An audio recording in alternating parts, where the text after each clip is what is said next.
In this video, we'll be doing the question you see on the screen from the 2023 Leaving Cert Higher Level Maths Paper 1.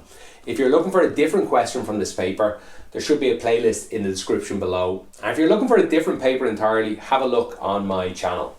I'll be doing all of this on a whiteboard, hopefully just like you're used to your teacher doing. But remember, we are on YouTube, so take advantage of that. Pause, try the question first, and even change the speed of the video to half speed or 2x speed if that's your thing. If you find this video or any of my videos useful, I would greatly appreciate a like, a subscribe, or especially sharing it with someone else you think might help. It might help. Question 7 is our first long question, and the story of this question is a girl, Fiona, is driving on a motorway. She passes a point A on the motorway. Her speed is given by this formula here, and this formula works for the next 5 minutes, between 0 and 5. That's what they're telling us. Part A is quite simple. Part A asks us to work out Fiona's speed when she passes the point A. Now this formula starts at the point A. When this formula is 0, that is the point A. So her speed at point A is simply V0. And what's even better is 0 fits really easily in here. T, that disappears. When T is 0, this disappears. T0, that disappears. This disappears. We're just left with 109. And that's the answer to part A. She's going, it's in kilometers per hour. So she's got 109 kilometers per hour on point A of the motorway. Part B is a bit trickier. They ask us to work out Fiona's acceleration, the rate which her speed is increasing 5 minutes after point A. So that's when T is 5. The problem is they don't give us a formula for acceleration. If you went ahead and put 5 in here and got an answer out, that'd be pretty useless. It would tell you her velocity after 5 minutes, but it wouldn't tell you anything about her acceleration. But still, hopefully you know, acceleration is simply equal to the derivative of velocity. That is to say, let me put part B, acceleration, or a formula for acceleration, is simply equal to velocity differentiated. So we can go ahead and put that in. If we differentiate this, we just multiply by 3. The 3 would multiply down and we'd get 2t squared. And the 2 would multiply down, we get minus 12t. And we get plus 13 and 105 disappears. This would be a formula for all accelerations at all points in this 5 minute space. And we're looking for her acceleration after 5 minutes. So we simply put this in. That'd be 2 times 5 times 5, which is 2 times 25. 25 minus 12 times 5. That's minus 60. This is 50, by the way. 50 minus 60. Plus 13, that's minus 10, plus 13. All this equals is 3. Now, luckily in maths, you don't need to give units, so you'd get full marks for 3. But they did ask you but it's helpful to put units in. And the units is quite weird though in this case. It's kilometers per hour. That's speed. Now, acceleration though is usually then distance by time squared. So you might think it's kilometers hours squared, but this 0 to 5 we're putting in was actually minutes. So it's actually kilometers over hours multiplied by minutes. So it's a strange unit, which is probably all for the best that you don't have to put it in. Anyway, that's the answer to part B. In part C, we're asked to find the time at which Fiona reaches her maximum speed during the first 4 minutes. That's quite important. They said 4 minutes there. It's going to help us out a bit here. So the maximum speed. When is the speed at a maximum? Well, when anything's at a maximum is when the derivative equals 0. So when the derivative of this equals 0, we're at maximum. Now we've already differentiated this. That's the acceleration. So we could also say in this case, when the acceleration equals 0, we're at a maximum. But you don't have to think that way. You can just think the derivative of this equals 0, which happens to be this. So if we put this equals 0, we'd get 2t squared. This is c, by the way. It's meant to be 2t squared minus 12t plus 13 equals 0. This is a quadratic. You could try factorize this. The only factors of 13 are 13 and 1. There's no good factorization there. So you're going to have to solve this using the minus b formula. So that would tell us that t is equal to minus b, that's minus 12, which is, minus 12, which is plus 12, plus or minus the square root of b squared, minus 12 squared is 144, minus 4 times a, well let's just write them all in, 4 times a times 13. This is all over 2 times a, which is all over 4. This is equal to, if I clean it up, we'll get 12 plus or minus, let me go to my calculator, plus or minus the square root of 40 divided by 4. You can put this into a calculator, you'll just get two answers. Where have I got them? Two answers are 4.58 and 1.42. Now there's an issue here. Two answers. Which one's right? Well, it's good. They told us the first 4 minutes, so we can just do that. And your full marks here, by the way. It's full marks. They won't always do something as nice as that, so you might have to test which of these is a maximum, which is a minimum. Maybe they're both maximums. We can test that by differentiating this again. That would be phi double prime or a prime. T is equal to, let's see, 4t minus 12. And we could simply put these numbers in. So a number over 4, that'd be over 16. Minus 12, that'd be a plus number. A plus second derivative means we're at a minimum. So that'd be a minimum. And which is why we're not that interested in it. And this one, what's this? This is less than 2, so that'd be less than 8. So we'd definitely be a minus, so this would definitely be a maximum. So for that reason, you'd also pick this one. But again, it just is less than 4. Now, I do have a slight problem with this question. I think the exam, they messed up a little. Feel free to skip this bit. It's really nitpicking. This is the correct answer, and we're finished. But they said speed. They said her maximum speed. And this was velocity. And now it doesn't matter in this question because we're dealing with a real car. And I put this equation into a computer to see what it actually looks like. And it looks like we're up at 103. It looks something like this. So there's no, what I'm about to say doesn't have an issue in this question. I just think the examiner should have been a little more careful, because a cubic function like this could have, as far as we knew, might have looked something like this. And the weird thing about this is this velocity. This is the maximum. This is the minimum. That would all make sense here. Except when they say speed, speed is interesting. In velocity can be minus 100, but speed can't. A minus 100 velocity would be the same as plus 100 speed. Speed has no direction. So to turn this into speed, we'd have to mirror this, look something like that. And this could be the maximum now for speed. So I think they shouldn't have said speed, they should have said velocity. But it doesn't matter in this question. It doesn't matter because they told us it was over 4. It doesn't matter because the function doesn't look like that. I just thought they messed up a little, but I just wanted to say that. It's getting way too dark. I had to put the light on, so apologies for any shine on the screen. In part D, they ask us to use integration to work out Fiona's average speed over 5 minutes after she passes point A. Remember, this tells us everything about her velocity, her speed, after she passes point A. So we need to use this to get the average. Now, hopefully you remember, hopefully this is not coming out of nowhere, but to get the average of a function, we can use integration. So the average of a function is the integral of the function, use dt here, divided by whatever we're integrating over. So in this case, we're going between 0 and 5. So divided by 5 minus 0, or just 5.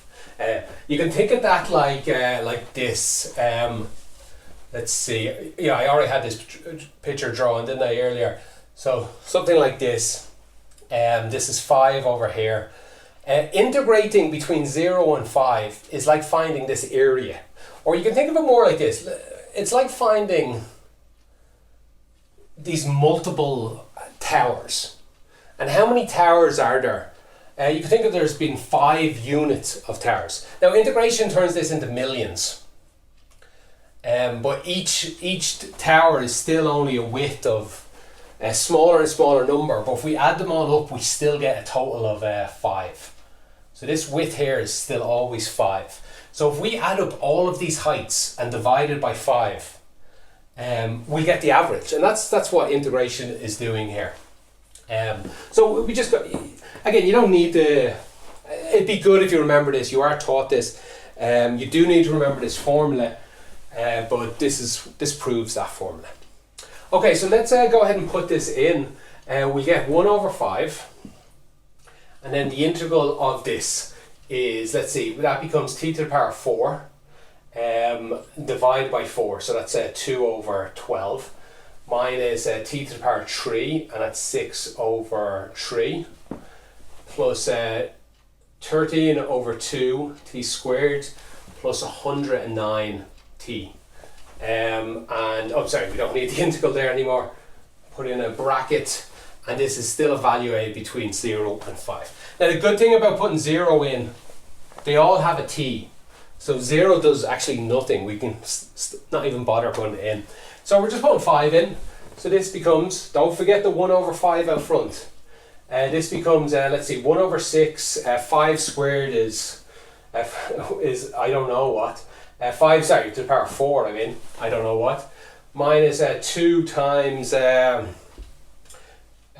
2 times 125, I guess. Again, we let calculator do pretty much all of this. 13 over 2 times 25 plus, I guess, 545 maybe. Again, I'd let a calculator do a lot of this. And then we take away all the zeros. Minus 0, minus 0, minus 0, minus 0 is nothing. So we put all this. Put all that into a calculator. And let me check my notes here. We'll get 112.3333, continuing on 2 decimal places, so 0.33. Always, whenever you can, when you're dealing with a real life question, like this is, someone driving on the motorway, when you get an answer for the average speed, does this speed make sense? She was driving at 109 kilometers an hour. The average speed she was driving is 112. That makes sense. If you got an answer of 5,000, something's wrong. Yeah, you were talking about speeds of cars on motorways. So be wary of that. I think this is the right answer. Okay, in part E, they give us these 4 drawings. These drawings are of the velocity. I've rubbed it out here. But that function there. And one of them's correct and the others aren't. We're given 2 clues to try and figure out which is. They tell us the derivative of v at 1, when we put 1 in, we don't need the actual graph for this, but the derivative of v at 1 is bigger than 0. And then they tell us the second derivative at 1 is less than 0. Which of these are correct? And you have to give our reasons why. So I'd like to answer the question. Your question paper would look something like this. Reason for this one, reason with this one, and the answer up here. So let's put in answer up here. So what is your reasons? Let's go through them first. I'll eliminate things with each of them. The derivative at 1 being greater than 0. That means, this means v t goes up. So the derivative being greater than 0 means, is that what I wrote anyway? Yeah, going up. The function is going up. So it goes up. So that means, can't be this one. So let's see, not A. Can't be this one. Again, this one's going down. Not A or C. So they're both gone. All right. And the second derivative. Now the second derivative being less than 0 is a bit harder to say. How did I say it? It curves down. When this is less than 0, when it's greater than 0, it curves up. When it's less than 0, it curves down. Now what I mean by that is when when the second derivative of a function is less than 0, we're going to get, even if the function's going up, it's going to start to go down. Even if the function's going down, it's going to go down even more. So it curves downwards. That's what I mean by that. You could write that in any English you want. Probably better English than mine. When it's greater than 0, it's going up, it just goes up even more. When it's going down, it starts going up more. Okay, that's what it means by curving down, curving up. That's what I mean by that. So let's see, curves up, down, less than 0, curves down. So that means it can't be A, which we already eliminated. This one curves down, can't be B, so that's gone. And that's it, these both curve up. So the only one that's left really is D. The answer is D, because process of elimination. Okay, on to part F. Now, part F is quite easy, but we're going to need the answer for part G, so we could have lumped them together. In part F, they ask us to work out the minimum time in minutes to get from A to B. And they tell us A to B are these points on a road where they're taking the average speed. And so they tell us the minimum time, so basically that's the fastest you can cover this distance. And you're not allowed to go over 100 kilometers an hour. So hopefully, because if you don't do this, you're sort of stuck in G. And it's not difficult, it's just, I would imagine a lot of students went, I don't know what they mean. So they're just saying, what is the shortest time you can make it? Oh, they tell us the distance, 10 kilometers. What's the shortest time you can go 10 kilometers, and the maximum speed you're allowed to go is 100 kilometers per hour. So hopefully it's just going the maximum speed. The time is equal distance divided by speed. Distance divided by speed here. So the time it takes to go 10 kilometers, if you're going the fastest you can, this is equal to 1 over 10 hours. Be very careful here, that's in hours. They ask for in minutes. So in minutes, this is 1 over 10. Instead of hour, 60 minutes. 60 divided by 10 is 6 minutes. Okay, that's the answer to part. I've wasted a lot on my board here, but that's the answer to part F. 6 minutes is the minimum time you could cover this distance. And that's very important in a speed trap like this. So now the guards could simply say, oh, you covered this distance quicker than 6 minutes, you get a speeding ticket. Less than 6 minutes, no, you're fine. So that's it. It's quite an important number here, and we're gonna need it doing part G. Now I'm gonna do this question twice, 2 different ways, but there's probably other ways to do it. It's one of those questions you just have to figure out a bit of a puzzle. In both ways, I would personally draw a picture if I can. I'm going to draw a picture of his speed. This person, it's Rowan. So he's going from point A to B. We'll do this over time, how long it takes him to do it. They tell us he's going 120 kilometers an hour, and he does this for 2 minutes. So this is starts at 0, 2 minutes he's doing this. And then he slows down. They tell us he decelerates. He slows down at a constant rate. It doesn't go all wobbly. It just slows down at a constant rate until he gets to point B. So he gets all the way to point B, and then who cares what he does? Let's just assume he stays going at some constant speed. This is not to scale, by the way. But I don't care what he does after that. So that's the information they give us. One extra. They tell us his average speed is 100 kilometers per hour. So he does actually obey the speed limit overall, even though he's speeding here. So that means by the end he must be going much less than 100, because he's averaging out at 100. The first way I'll answer this question is actually a complicated but very quick way to do it. And the reason I'm showing you this way is because we already did it a few minutes ago. We integrated over a curve to find the average.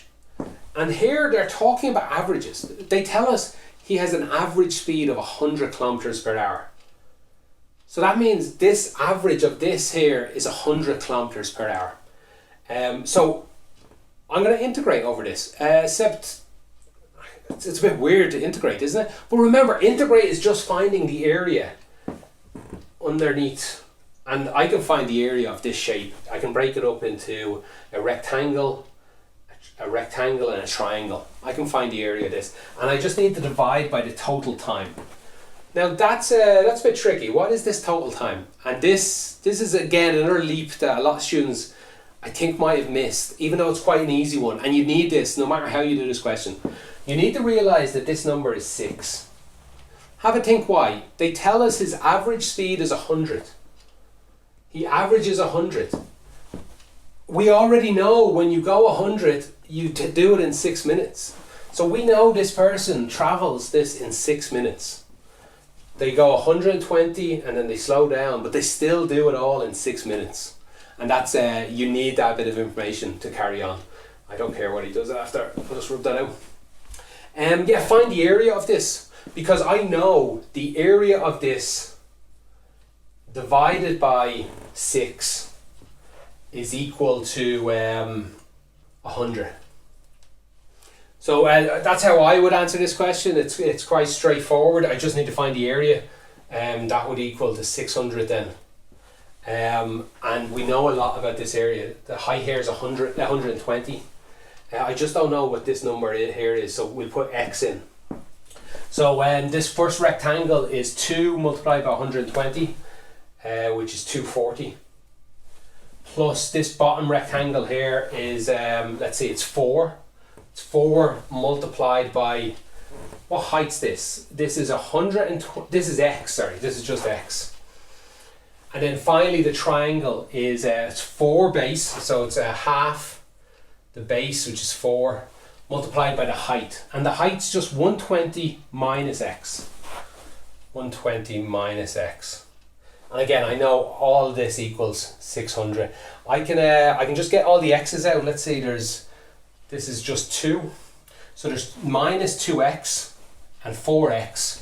So if I put it up here, on the left side, I'll just have 2 x's. All the numbers, put all the numbers on the right, I'll get 600. Let's see, take away 240. And take away, another 240. So that means 2x is equal to 120. X, the speed he ended up at here, must have been 60. And that's the answer to the question. I've taken up too much room, so let me clean it off a bit. I'll keep the picture and we'll answer this a slightly different way, but it's the same gist. Okay, another way to think of this question would be split it into 2 halves again. The first half he's going 120, he goes for 2 minutes. First of all, I'd like to know how much distance he covers in that first half. That'd be one way to go about it. So his speed's 120, his time, speed S is 120, his time is equal to 2 minutes. We have to be careful on minutes though, that's equal to 2 over 60. His distance is this, I better check my notes, but I think it's 4.